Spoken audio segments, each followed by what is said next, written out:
Welcome back sa aking channel. Pumanaw na ang batikan at premyadong direktor at producer na si Carlo G. Caparas nitong Sabado ng gabi May 25. Siya ay 80 years old na. Kinumpirma ng naulilang pamilya ni Direk Carlo ang malungkot na balita sa pamamagitan ng social media. Ngunit walang nabanggit kung ano ang naging sanhi ng kanyang pagkamatay. Sa Facebook account ng anak ni Direk Carlo na si Pichi, nagpost ito ng kanyang pamamaalam sa ama sa pamamagitan ng isang tula. Ito ay may titulong Sa Bawat Tipa ng Makinilya, an ode to Direk Carlo J. Narito ang kabuuan ng kanyang FB page. Halos umaga na, sa libliban ng ugong, isang makinilya, pilitang binabasag ang katahimikan roon. Isang mananalaysay ng kwento ng buhay, nilalabanan ng antok, nagsusunog ng kilay. Sa kanyang taglay na brilyo, mga obrang maestrang nobela kanyang nabuo. Panday, Pieta, Elias Panike, Bakikang, Tutoy Bato ang ilan lamang sa mga ito. Sa larangan ng comics siya ang naghari, naging bahagi ng kultura, naging yaman ng lahi. Umabot sa luna ng pinilakang tabing, hinangaan, pinalakpakan ng bayang magiting. Subalit buhay ay sadyang may wakas. Pack up na direk, oras na ng uwian. Hayaang kasaysayan ang umusga sa iyong mga obra. Salamat Direk Carlo J sa mga dibuho at istorya. Mga istoryang nabuo sa bawat tipa ng inyong makinilya. Carlo J. Caparas, 1944-2024. Dad, you will forever be loved, cherished and honored by all of us. Love, the children of a king. Bukod sa pagiging director at producer, unang nakilala si Carlo G. Caparas sa kanyang mga obra sa comics.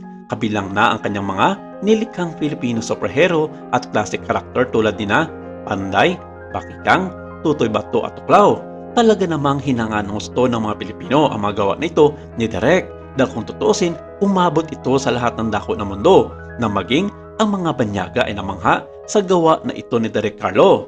Kung matatandaan, naging magandang material para sa anti-drug campaign noon ng Duterte administration.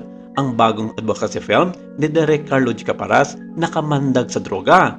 Star-studded ang movie na pinangunahan nina Christopher De Leon, Mark Newman, AJ Mulak, Sara Labate, Nino Mulak, Asunta De Rose, Ronnie Lazaro, Perla Bautista, Meg Imperial at ang binatang anak ni Direk Carlo na si CJ Caparas.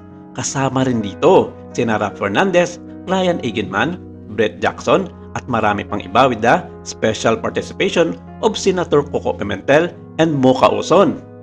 Ang huling pelikulang ginawa ng namayapang direktor ay ang Kamandag ng Droga na tumatalakay sa problema ng Pilipinas sa illegal na droga, partikular na sa panunungkulan ni dating Pangulong Rodrigo Duterte.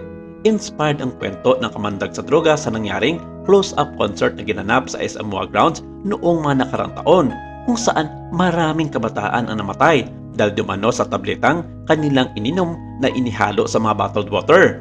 Si Sara Labate ang gumanap na performer sa nasabing concert at habang nasa stage ay nagulat na lang siya nang mandusay sa harapan niya ang mga manonood na naging dahilan ng kanyang matinding depression sanhi ng trauma.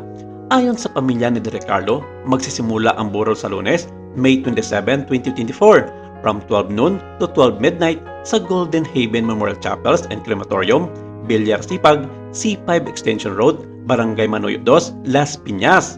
Maraming salamat. Ito lang muna ang ating update for today.